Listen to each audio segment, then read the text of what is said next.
Kisah pilu adik kakak tidur dalam ATM BNI di Makassar, perut kosong kelaparan dan demam. Kisah pilu adik kakak yang terlantar dan tidur dalam ruangan ATM BNI Makassar viral di media sosial. Kedua bocah itu tampak menggigil kedinginan akibat sudah 2 hari dalam ruangan yang ber-AC dan dalam keadaan kelaparan. Bahkan terlihat salah satu anak hanya mengenakan celana pendek tanpa ada lapisan pakaian lainnya. Sementara sang kakak mengenakan pakaian yang lengkap namun dalam keadaan robek-robek. Tayangan video yang diunggah oleh @aan_0646 melalui aplikasi TikTok begitu menyentuh banyak orang.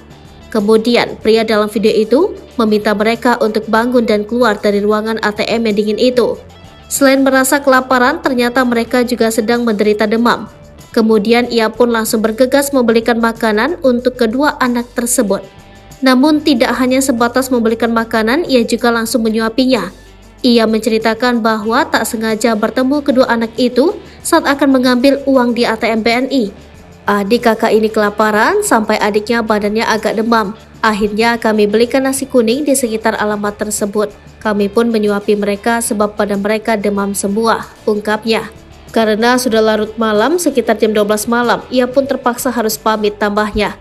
Pria itu pun tak lupa memberikan mereka sejumlah uang agar dapat bertahan hidup untuk beberapa hari ke depan dan meminta mereka jangan lagi tidur dalam ruangan ATM BNI itu. Tayangan video ini pun mendapat respon yang positif dari warganet.